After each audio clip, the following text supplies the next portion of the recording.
নমুনা সংগ্রহ বৈধ নয়, ডিভিশন বেঞ্চে আবেদন কাকুর কৌশলী আইনজীবীর। সব বিস্তারিত জানাবো। আপনারা দেখছেন top Barasat news YouTube channel. বুধবার রাতে তাকে এসএসকেএম হাসপাতাল থেকে তুলে নিয়ে জোকার ইএসআই হাসপাতালে কণ্ঠস্বর নমুনা করেছিল ইডি।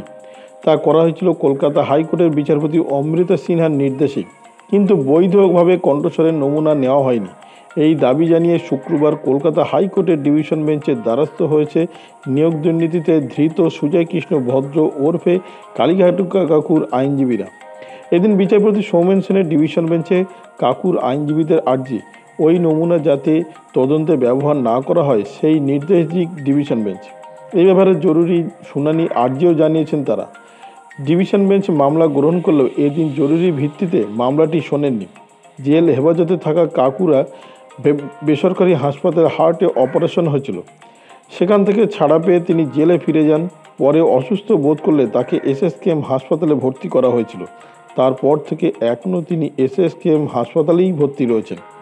ইতিমধ্যে নিয়োগ দুর্নীতি মামলায় কাকুর কণ্ঠস্বরের নমুনা সংগ্রহের নির্দেশ দেয় কোর্ট, কিন্তু তিনি গুরুতর অসুস্থ হওয়া নমুনা সংগ্রহের অনুমতি দেয়নি এসএসকেএম হাসপাতাল।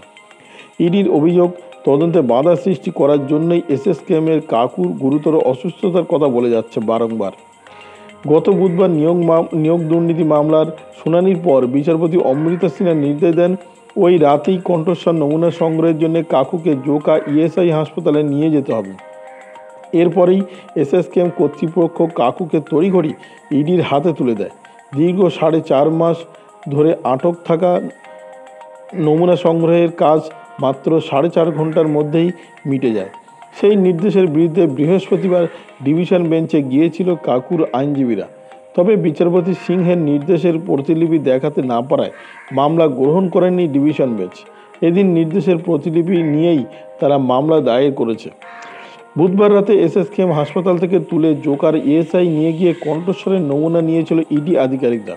তা করা হয়েছিল কলকাতা হাইকোর্টের বিচারপতি অমৃতা সিনহার নির্দেশেই, কিন্তু বৈধভাবে কণ্ঠস্বরের নমুনা না নেওয়া হয়নি বলেই দাবি করেছে।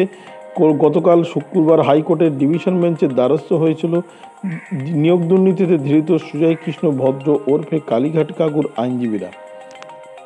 তবে এদিন বিচারপতি সৌমেন সেনের ডিভিশন বেঞ্চে কাকুর আইনজীবীদের আর্জি ওই নমুনা যাতে তদন্তে ব্যবহার না করা হয় সেই নির্দেশ দিক ডিভিশন বেঞ্চ। এ ব্যাপারে জরুরি শুনানির আর্জিও জানিয়েছিলেন তারা। ডিভিশন বেঞ্চ এই মামলা গ্রহণ করলেও জরুরি ভিত্তিতে মামলাটা শোনেননি বলেই সূত্রের খবর। ভিডিওটি আপনার কোনো প্রকার উপকারে লেগে থাকে অবশ্যই লাইক, কমেন্ট, শেয়ার করবেন। সেই সঙ্গে চ্যানেলটি সাবস্ক্রাইব করার অনুরোধ রইল। সবাই ভালো থাকবেন, সুস্থ থাকবেন।